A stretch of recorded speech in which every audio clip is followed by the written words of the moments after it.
आदाब, नमस्कार, सत श्री अकाल। मैं हूँ फारूक और आज की जो सच्ची घटना सुनाने वाला हूँ उसको सुनने के बाद कहीं न कहीं आपको अफ़सोस होने लगा कि समाज में कैसे-कैसे लोग हैं और किस तरह की बुराइयों को अंजाम दे देते हैं।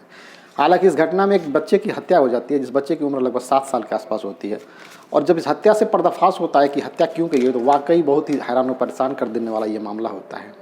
जो व्यक्ति विक्टिम परिवार का सबसे खास माना जा रहा होता है, जो हर काम में पुलिस के सहयोग दे रहा हो, वही व्यक्ति इस बच्चे की हत्या का कारण होता है। लेकिन जब इस घटनाक्रम से पर्दाफाश होता है तो वाक़ई चौंकाने वाला तो होता है, अपने आप में कहीं न कहीं समाज को शर्मसार करने वाला होता है।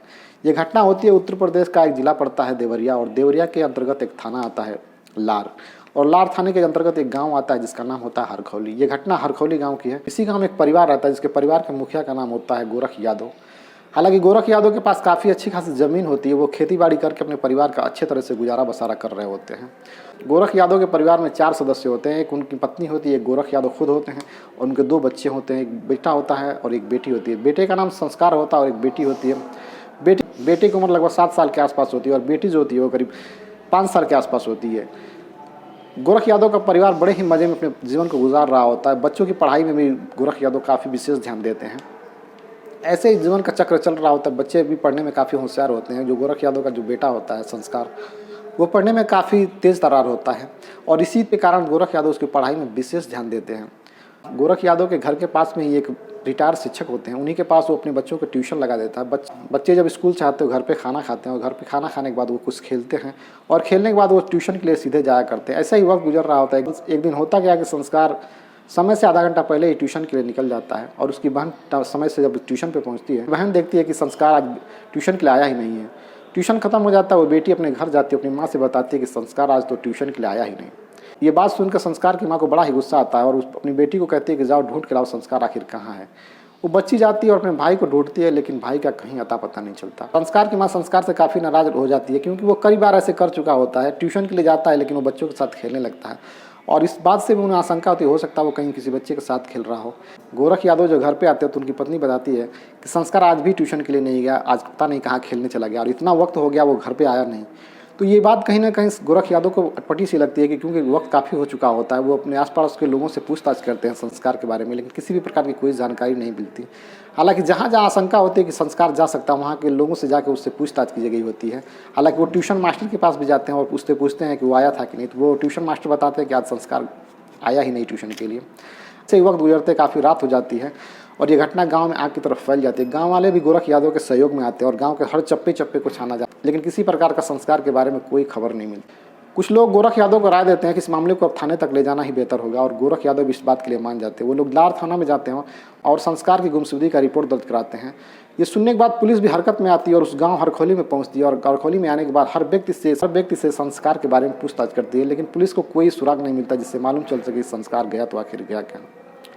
ये मामला काफ़ी पेचीदा हो रहा होता है। इस घटना की जानकारी देवरिया के जो एसपी होते हैं संकल्प शर्मा, उनको हो जाती है। वो आते हैं उस गांव हरखौली में और वहाँ के हर व्यक्ति से अपने तरीके से पूछताछ करते हैं। किसी प्रकार की कोई जानकारी नहीं मिल पाती संस्कार के बारे में। संकल्प शर्मा अपने तरीके से हर तरीके से कोशिश करते हैं संस्कार के बारे में जानकारी लेने के लिए, गाँव वाले से पूछताछ करते हैं, लेकिन संस्कार के बारे में कोई जानकारी नहीं मिलती। संकल्प शर्मा भी फेल हो जाते हैं और वो लगता रात काफ़ी हो जाती है तो संकल्प शर्मा अपने आवास पे चले जाते हैं और हालांकि वह उस गांव हरखौली में करीब 5-6 पुलिस वालों की तैनाती कर देते हैं कि वो गांव की मुस्तैदी से देख रेख करें, कोई व्यक्ति इसी तरह की ऐसी हरकत ना करे, ऐसी हरकत करते हुए पकड़ा जाए तो उससे कुछ जानकारी मिल सके।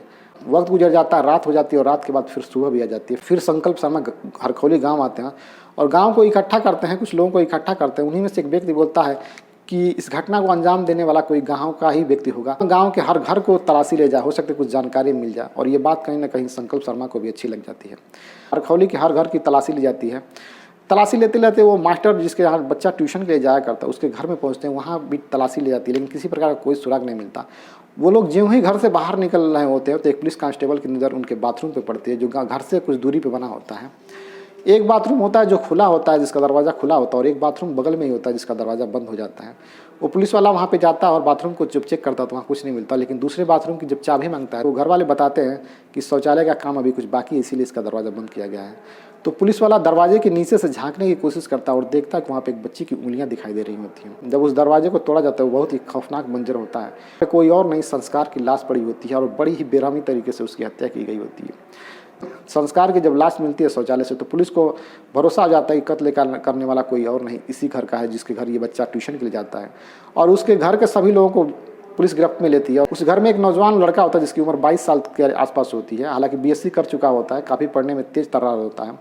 उसी पे ये शक जाता है और पुलिस जब पूछताछ करते तो वाकई मालूम पड़ता है कि घटना को अंजाम देने वाला कोई और नहीं यही व्यक्ति होता है। गांव के लोगों से उसके बारे में पूछताछ की जाती है तो मालूम पड़ता है कि ये बहुत ही सीधा साधा लड़का है, इसी प्रकार की कभी घटनाओं को अंजाम नहीं दिया होता है। वो बहुत ही पढ़ने में तेज तर्रार होता है। हालांकि उस जो अभियुक्त को पकड़ा जाता है इस मामले में उसके घर का माहौल बहुत ही डिसिप्लिन वाला होता है।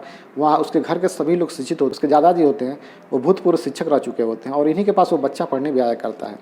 हरखौली के ग्रामवासियों से जब पूछताछ की जाती है उस व्यक्ति के बारे में तो बताते हैं कि वो बहुत लोगों से नौकरी के नाम पे पैसे ऐंठ चुका होता है। वो बताता है कि उसके रिश्तेदार कोई होता है जो आर्मी के बड़े अफसर होते हैं और वो उनको नौकरी का झांसा दे के उनसे पैसे लूट लिया होता है।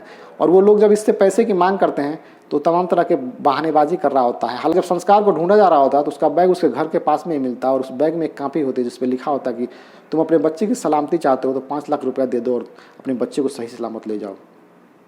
तो ये पुलिस को मामला अपहरण का लगता है। हालांकि जब ये घटना खुलती है तो साफ मालूम पड़ जाता है कि इस घटना को अंजाम देने वाला यही व्यक्ति है जिसके घर ये ट्यूशन पढ़ने जाता था और उसी ट्यूशन मास्टर के पोते ने इस घटना को अंजाम दिया होता है।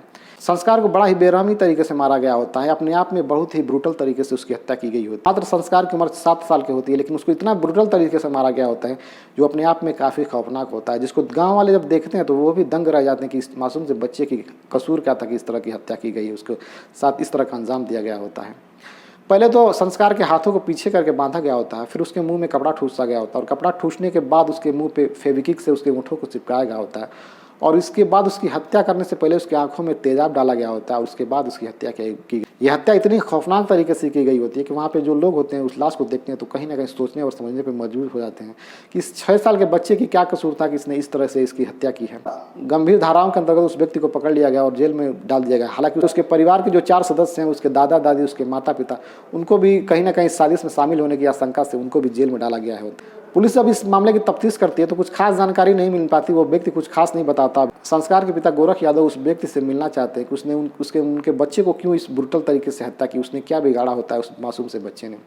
और वो थाने में जाते हैं और उस व्यक्ति से पूछते हैं कि तुमने मेरे बच्चे को इस तरह से क्यों मारा। जो अभियुक्त होता है वो बताता है कि गोरख यादव का जो बच्चा होता है संस्कार, वो इस अभियुक्त को हमेशा चिढ़ाया करता है और इसी कारण उसने इस तरीके से उसकी हत्या कर दी होती है।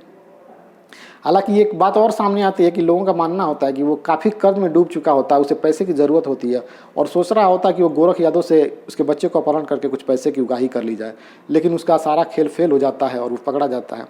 हालांकि हर अपराधी अपराध करने से पहले सोचता है कि वो कभी पकड़ा नहीं, लेकिन उसके गुनाहों का पर्दाफाश एक ना एक दिन हो ही जाता है।